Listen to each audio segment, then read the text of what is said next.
the following day, February 1st, 2009, to offer some of the vitamins and nutritional assistance to Michael Jackson. Yes. And you've documented and maintained medical records in regard to your care of Michael Jackson? Yes. And you did a fairly extensive workup as far as Mr. Jackson's general health at that time when you first met with him on February 1st, 2009. Yes. You noted in your documentation some medical history, for example, that he had lupus and vitiligo. This is what he told me, yes. You noted that very early on in your encounters with Mr. Jackson, one of the things you noted as a problem for his sleep was that he consumed a very large amount of the caffeinated beverage Red Bull, correct? Yes. And you would see these Red Bull cans lying out in the open, plain to see. I mean, it was obvious, correct? Yes. You also noted that he, at some point during your care and discussions with Mr. Jackson, that he would go to sleep with the lights on and music on and movies on from time to time, and this was an obvious indication of something that needed to be remedied for sleep, correct? Yes.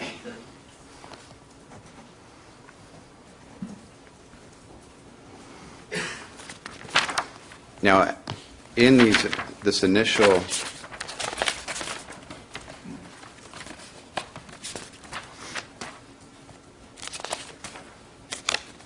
February 1st meeting with Mr. Jackson, you filled out forms and you kind of took the general health survey. You asked questions about his health. You documented everything in your records in that regard. Yes. And you also learned in that initial encounter, and I think Mr. Chernoff had asked you about this, that during concerts or when he was performing, he would lose a lot of body fluids, and you actually note, quote, people would have to mop the floor from sweating. Yes, that's what he said to me, yes. And in this February 1st encounter, do you have your progress notes from February 1st, 2009? Yes. May I approach a witness to reference a particular page, Your Honor? Yes. I'm looking at this. At the top of your progress notes dated February 1st, 2009, do you see where I'm referencing here these numbers at the top of the form? Yes. On the overhead. Yes. What are those, please? Those are his vital signs. So in your first meeting with him, you took all his vital signs and noted them in your progress notes? Yes. And going across the column, what vital signs did you note? His blood pressure. You want the numbers?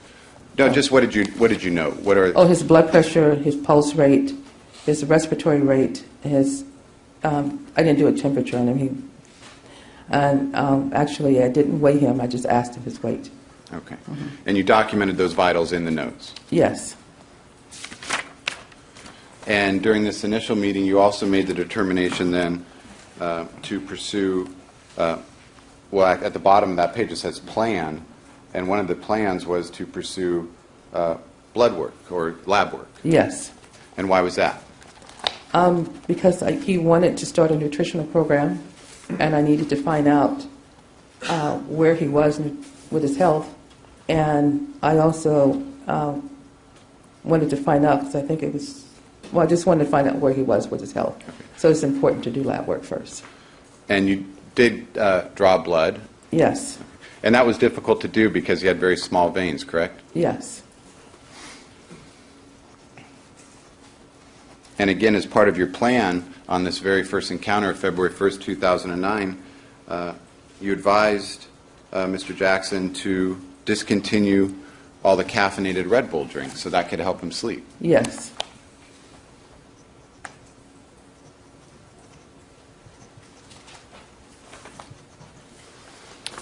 And eventually, you, on a future date, you're able to get the lab results with a detailed analysis from the laboratory, correct? Yes, And you're able to go through those lab results with Mr. Jackson? yes, a great length. We had a long, comprehensive visit to go over the lab results, yes.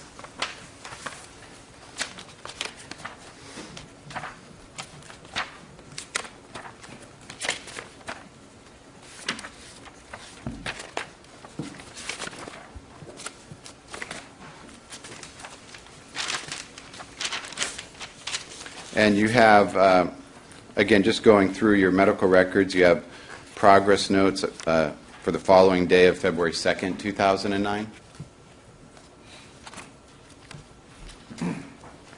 February 2nd? Yes. Yes, You have progress notes for February 3rd, 2009? yes, And again, in each of these notes, you're documenting his complaint, if any, present illness, if any, your findings, your impressions, your recommendations. You also list if there's going to be a future appointment, things of that nature, correct? yes, February 16th, you document all this in a progress report, again noting his blood pressure, is that correct? yes, And on February 16th, you also note in your progress notes section, you discuss the lab results. Is that right? yes, And at the bottom of that page, you again note the continuing plan that he needs to discontinue the Red Bull drinks. yes,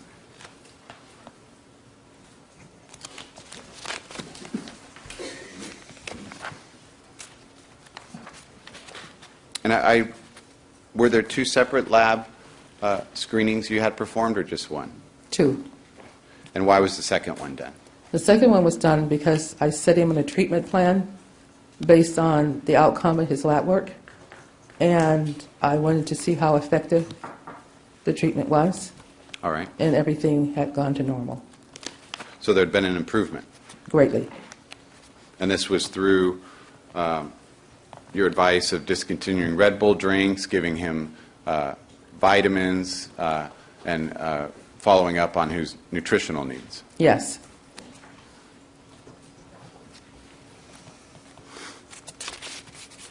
And your notes continue then, for example, March 9th, 2009, there's a progress report where you note some of his vitals, correct? I'm sorry, what was the date again? March 9th, 2000? Yes, And again, it's the same form where you summarize on that day the complaint, any illness, findings, impressions, and recommendations as to future plan for good health. yes,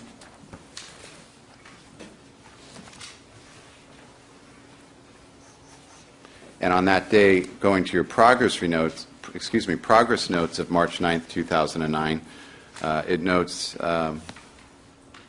lab results from March 4th, 2009, consultation for lab results. So was that the day that you again went through these lab results with Mr. Jackson? yes, And did your care of Mr. Jackson in this regard continue after that date? yes, Going to March 13th, 2009? Do you have your progress note in front of you Yes. for March 13th? I'm keeping up. Yes, Okay. Again, chief complaints, present illness, if any, your findings, impressions, and what the ongoing plan or recommendation is all documented in your medical records? yes, March 16th, same progress note form. You note that no complaints, quote, feels good, and you note the recommendation for further vitamins, the Myers nutritional cocktail, and further nutritional supplements. Is that accurate? yes,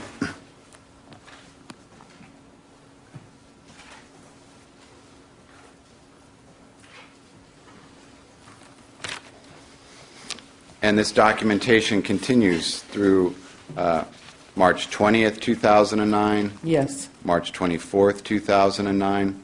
Yes.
In that morning conversation is when he began to tell you about this medicine that he called Diprivan, which you now know to be propofol. Yes.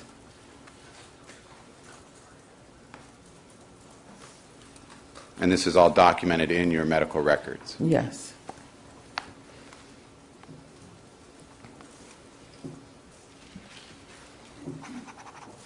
And then, so you had not heard of Diprivan or had utilized it in any way at that time, correct? No. Have you ever used Excuse me, that's correct? Oh, That is correct statement that I made? I had never. Can you repeat it, Let me please? repeat it. You had never heard of propofol or Diprivan at that time? No. Okay. And you've never used... Well, it's a double negative, that's the problem. Had you ever heard of propofol or Diprivan at that time? No. Okay. And have you ever used propofol or Diprivan at any time? No.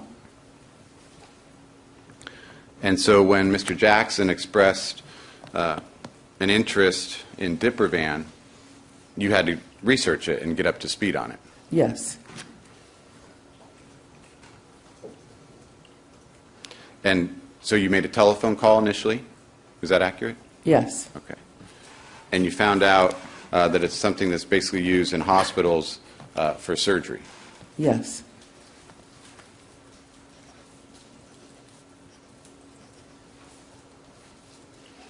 And in your notes, you explained that at that time, you advised Mr. Jackson that this was a medication he didn't want to use because it is not a sleep medication for insomnia. It's only used in the emergency room or an intensive care unit, Yes. and that it was not safe to use at home. Definitely. And Michael Jackson responded to you saying he assured you that he would be safe. He only needs a doctor to monitor him while he sleeps. Yes.